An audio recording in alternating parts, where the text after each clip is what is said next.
नमस्कार दोस्तों, मैं द यंग ट्रूथ बोल रहा हूं। जब कोई दुश्मन आपकी ताकत को हल्के में ले तो उसे एहसास तब होता है जब उसका खुद का घर जलने लगे। कुछ ऐसा ही हाल इस समय इजराइल का हो रहा है। बेंजामिन नेतन्याहू को यह गुमान था कि ईरान कमजोर है, लेकिन अब जब ईरान ने पलटवार किया है तो इजराइल की सेना से लेकर उसके नेता तक दुनिया के सामने रो रहे हैं।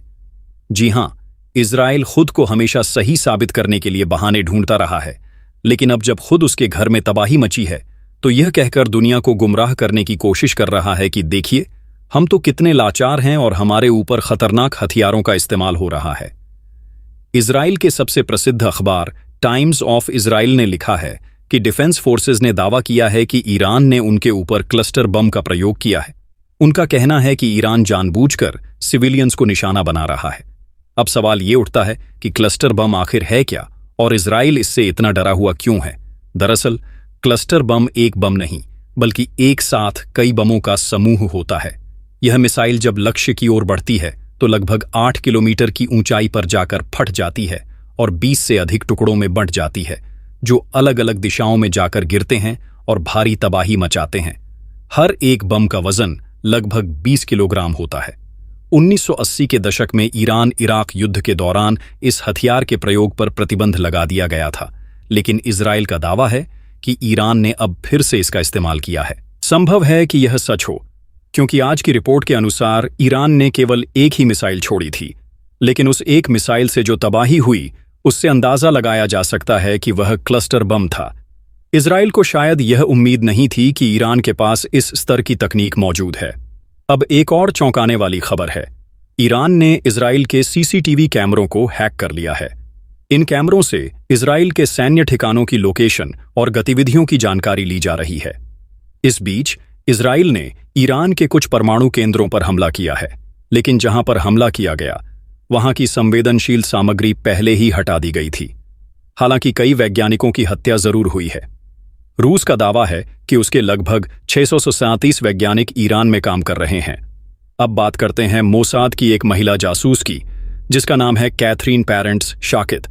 यह यहूदी महिला फ्रांस की निवासी है और लगभग 10-12 साल पहले ईरान में ईसाई बनकर पहुंची थी। बाद में उसने इस्लाम कबूल किया और वहीं की एक शख्स से निकाह कर लिया। इसने सोशल वर्क करके ईरान की जनता और नेताओं के बीच अपनी अच्छी छवि बनाई। यह लड़की इतने उच्च स्तर तक पहुंच गई थी कि तत्कालीन राष्ट्रपति इब्राहिम रईसी और अयातुल्ला अली खामनेई से भी उसकी मुलाकात हो चुकी थी। लेकिन अब यह लड़की अचानक ईरान से गायब हो गई और कुछ समय पहले फ्रांस में एक बयान जारी किया कि वह मोसाद की एजेंट थी और उसने ईरान के बड़े नेताओं की पूरी जानकारी इकट्ठा की थी। इसके बाद ही इजराइल ने ईरान के 170 सैन्य अधिकारियों और नेताओं को उनके घरों में निशाना बनाकर मार गिराया। ऐसा माना जा रहा है कि ये हमले उसी महिला जासूस की सूचनाओं के आधार पर किए गए हैं। मोसाद की रणनीति हमेशा लंबी अवधि की होती है और वह अपने ऑपरेशंस की तैयारी सालों पहले से करता है। ईरान में वैसे भी कई यूरोपीय समर्थक लोग मौजूद हैं जो सत्ता परिवर्तन चाहते हैं। ऐसे लोग मोसाद की मदद करते हैं।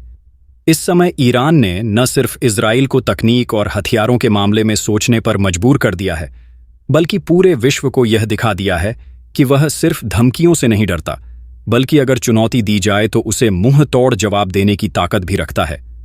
अब यह जंग केवल सैन्य ताकत की नहीं रही, बल्कि एक मानसिक, राजनीतिक और कूटनीतिक लड़ाई बन चुकी है, और इसमें ईरान की चालाकी और तैयारी कहीं ज्यादा मजबूत नजर आ रही है।